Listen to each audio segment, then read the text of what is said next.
Bonsoir à toutes et toutes. Bienvenue dans cette nouvelle vidéo hebdomadaire, ou on va dire de fin de semaine. Donc, voilà, tout de suite à l'écran, vous voyez Euromedis Group. Donc, c'est vraiment la valeur avec Terra Nexus qui a vraiment, ces deux valeurs ont vraiment performé aujourd'hui, plus 17% quasiment, les deux.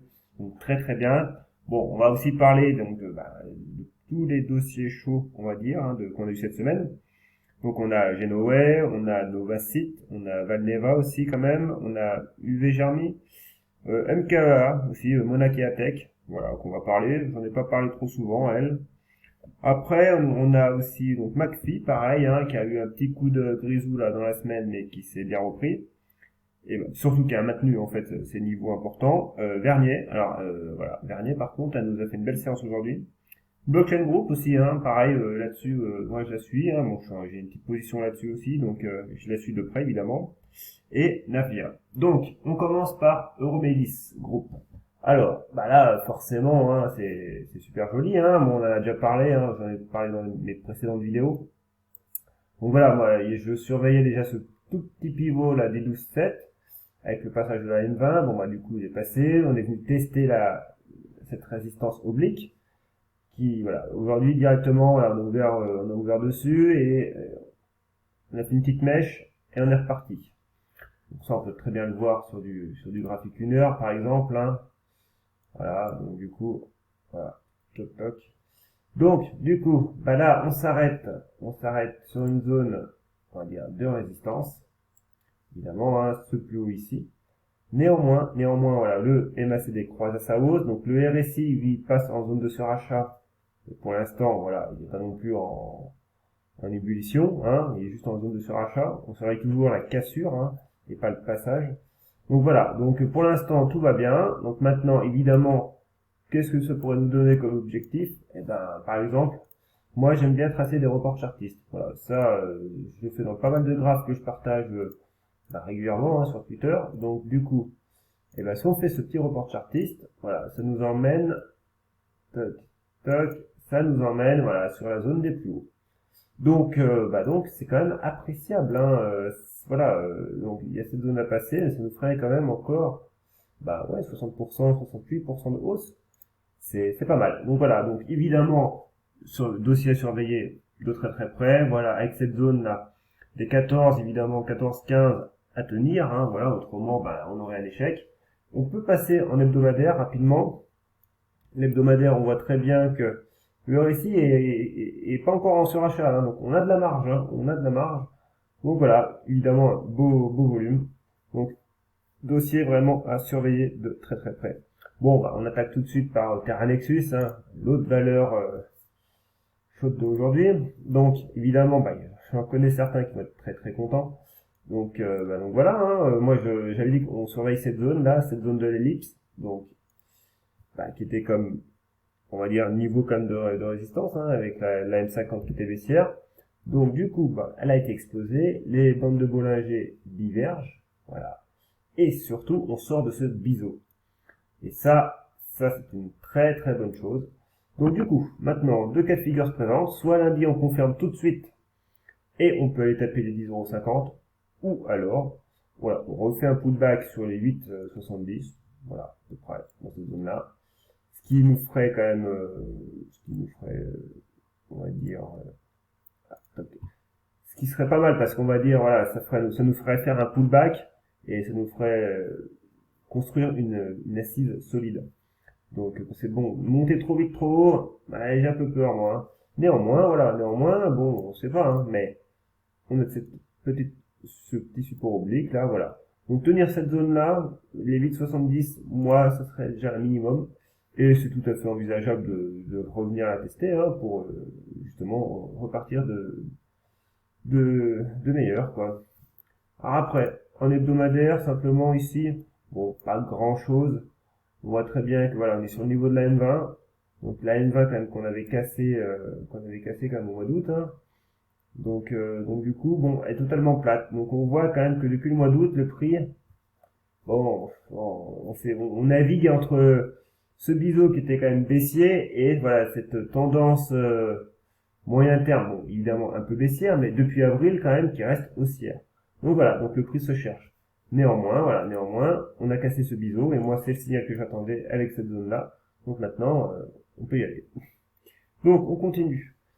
Genoway. Alors, Genoway, qui est là.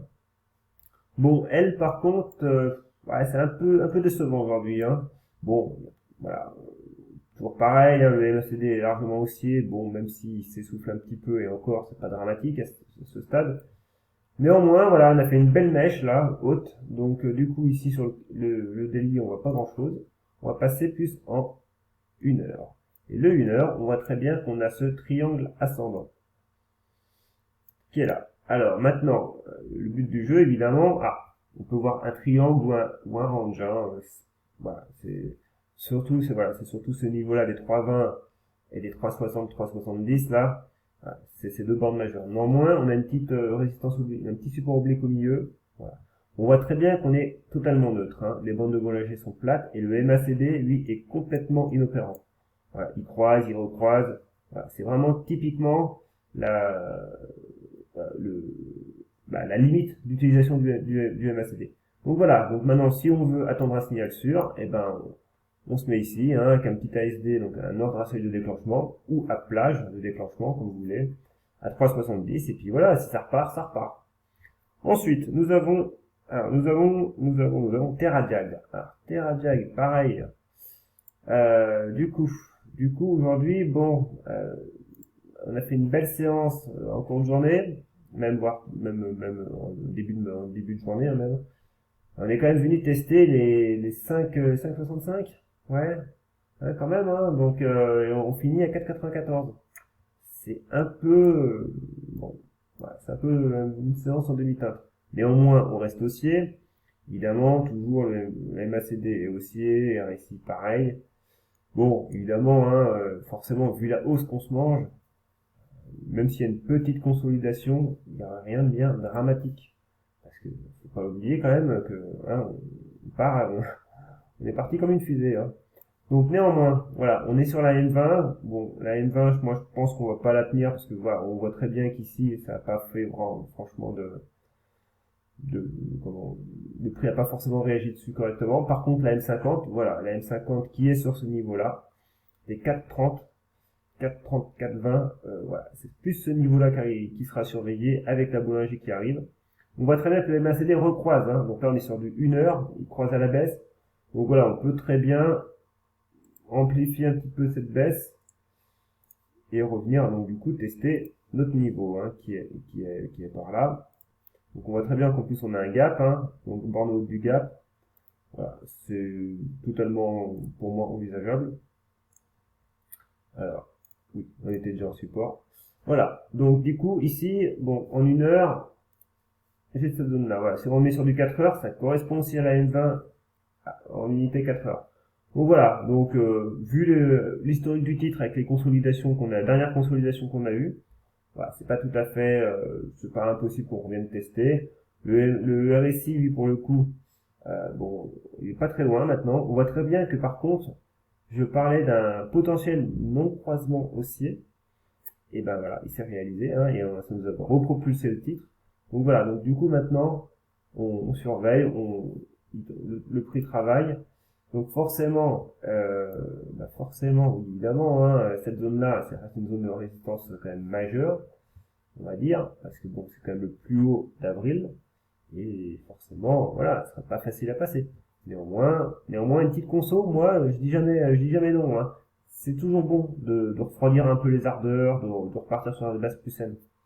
Donc voilà, on surveille ce niveau-là, hein, des 4,60, 4,50, 4,60, et puis voilà, niveau à tenir. Ensuite, j'ai Novacite. Bon, voilà, elle est satellisée, on va dire. Novacite. Alors Novacite, hein, moi c'est quand même un peu mon gros regret parce que j'avais quand même une position à 3 euros que j'ai vendu bien trop tôt. Mais bon, hein, c'est le jeu. Donc du coup, évidemment, pas de signal baissier ici, hein, on est full. Bon, évidemment, forcément, on a été un peu haut, un peu vite ici, donc on a consolidé. Néanmoins, on a trouvé du support Bon, bah, sur les 8 euros, qui correspondait à ces 38% de retracement à peu près. On est reparti, donc maintenant, voilà, elle reteste ses plus hauts récents. Bon, bah, pas grand chose d'autre à dire, hein, pour Alain, au final, hein, maintenant, faut accompagner le titre, hein, simplement. Alors, UV Germi. UV Germi. Alors, bah, du coup, elle nous a fait le breakout dans la semaine. Puis maintenant, bah, tranquillou, mais sûrement, hein, voilà. Bon, elle part. Bon, c'est pas non plus flamboyant. On a une grosse baisse de volume entre hier et aujourd'hui. Néanmoins, voilà. Bon, maintenant, on peut venir refaire un pullback sur les 10 euros. C'est pas interdit non plus. Et puis, pourquoi pas après viser bah, les 14 et puis les 17. Hein. Voilà. Donc, déjà, faudrait que lundi, on ait une bonne impulsion quand même. Parce que là, bon, non, on a deux doigts de caler quand même. Hein. Donc, voilà. Un pullback. Ou alors, on confirme et on relance bien la hausse. On verra ça lundi matin. Ensuite, j'ai donc Valneva. Alors, Valneva, pareil. On va regarder ça de près. Valneva. Elle est là. Alors, Valneva, voilà. Elle nous a cassé sa petite résistance oblique baissière court terme. Voilà. Et sa N20. Donc, la N20 est plate. Hein, donc, voilà. On voit qu'à court terme, le prix est neutre. Hein, on oscille. Là, on peut très bien retester les 7,24, les 7,20, redescendre. Voilà. Et toujours pareil, moi j'aime bien quand un titre il construit tranquillement, voilà. Ça me laisse le temps de faire mes analyses, de poser mes ASD, tout ça. Donc bon, la plupart du temps, ça arrive que des fois, ça part un peu vite, mais la plupart du temps quand même ça se produit comme ça. Et voilà, faut laisser le titre vivre. On voit très bien que les bandes de Bollinger encadrent très bien le prix. Donc maintenant, tant qu'on est dans cette zone là des 7,20 6,60, pour moi, il n'y a pas grand chose à faire. Voilà, on est neutre. Le MACD s'améliore, voilà, à surveiller. Bon, maintenant, il faudrait qu'elle dessine un petit pivot. Alors, pourquoi pas sur les 7 euros, hein, qui est un seuil psychologique, pourquoi pas. Mais voilà, à ce stade, c'est trop prématuré. Il faut laisser le titre simplement vivre. Voilà, ensuite, MKEA, Monakea Tech. Alors, ah oui, je sais pas si vous avez remarqué, mais j'aime bien parler avec les codes mnémoniques, hein, c'est plus rapide. Donc voilà, donc Monakea Tech, du coup. M200 qui tient bien, hein, voilà, on a testé 2-3 fois, donc bon, c'est bien reprise. Moi, je l'avais lâché ici, hein, clairement, sur la 15, je l'avais lâché. Et puis après, bah, je me suis un peu désintéressé. Bon, néanmoins, si on regarde le prix en hebdomadaire, bon, ouais, c'est pas non plus, jour, hein, on est baissier, hein, depuis 2 ans quand même. Mais voilà, depuis cet été, là, voilà, on commence à faire un petit point d'inflexion au moyen terme. Alors, évidemment, faut qu'on tienne cette zone des 1 euro, donc seuil psychologique, et c'est quand même la bande de Bollinger inférieure hebdomadaire. Ce qui est quand même pas non plus rien, hein. Donc voilà, donc on a cette zone-là, maintenant on a ce niveau-là, qui est ici, à quelque chose près, voilà. Donc voilà, si le prix veut construire tranquillement, ça laisse le temps de la M200 de se rapprocher, on peut avoir un beau pivot moyen terme qui se met en place. Voilà, actuellement, voilà, la zone de résistance est toujours active. Donc, méfiance quand même. Après, on va passer quand même rapidement. Donc j'ai McPhee. Donc McPhee, bon, j'avais déjà fait le point dans ma vidéo de milieu de semaine, mercredi. Bon, on va quand même la regarder de plus près.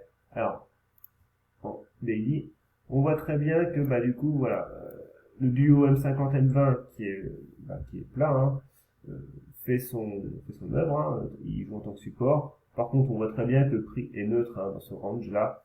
Le MACD, lui, est complètement inopérant de nouveau.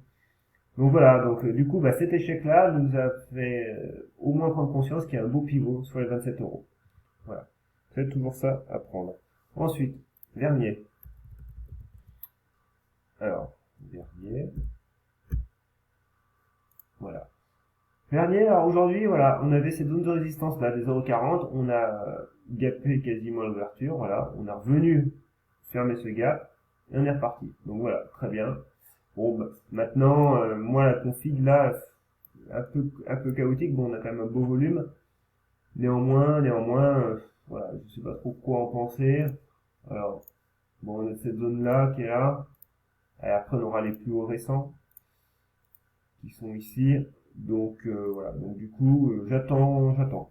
Maintenant, on peut regarder en hebdomadaire ce qui se passe. En hebdomadaire, voilà, on reste dans un canal. Voilà, on avait ce canal haussier quand même. On était sorti, on est re-rentré, donc voilà, on l'a réintégré. Les bandes de Bollinger restent haussières, elles sont toutes deux orientées à la hausse. Voilà, donc maintenant, voilà, on voit très bien que les 0,45 ont fait résistance ici, 0,458, donc voilà. Moi, je pense qu'il faut laisser construire et j'en suis. C'est pas un titre qui m'intéresse plus que ça en ce moment, on va dire. Voilà, il y a d'autres valeurs beaucoup plus énergiques, hein, toutes les valeurs Covid. Hein. Là, tout ce qui est sur l'éolien et tout, c'est un peu dissipé quand même. Donc bon, je laisse passer. Après, Blockchain Group. Alors elle, bon, moi j'ai une position dessus, donc évidemment je la surveille. Alors, par contre, on va l'écrire correctement. Autrement, on va trouver. Voilà. Donc ici, en hebdomadaire, non, journalier. Alors du coup, en journalier, c'est pas terrible quand même parce que actuellement, voilà, cette zone de support et qui était de zone de breakout fait résistance. Et fait résistance, elle n'est pas toute seule. Parce qu'il y a la M20 et la M50 qui sont là. Donc, toujours pareil. Moi, pour l'instant, je l'ai surpris vivre. Hein, mon stop est bien plus bas. Donc, aucun souci. Néanmoins, voilà, il faudra repasser cette zone là des 0,86 avec cette résistance oblique. Et puis bon, le pivot reste là. Hein. Tac. Alors ça, on va le mettre en rouge par contre. Voilà.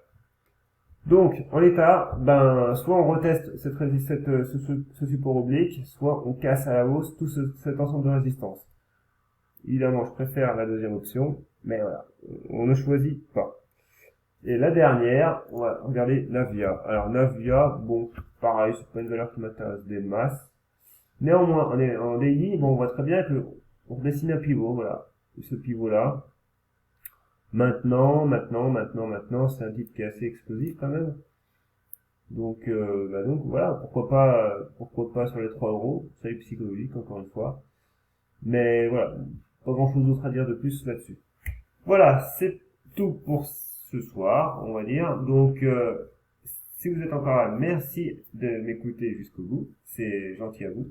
Voilà, n'hésitez pas à vous inscrire, à vous abonner, aussi à mon compte Twitter si vous voulez. Voilà, je publie régulièrement des analyses graphiques. Voilà.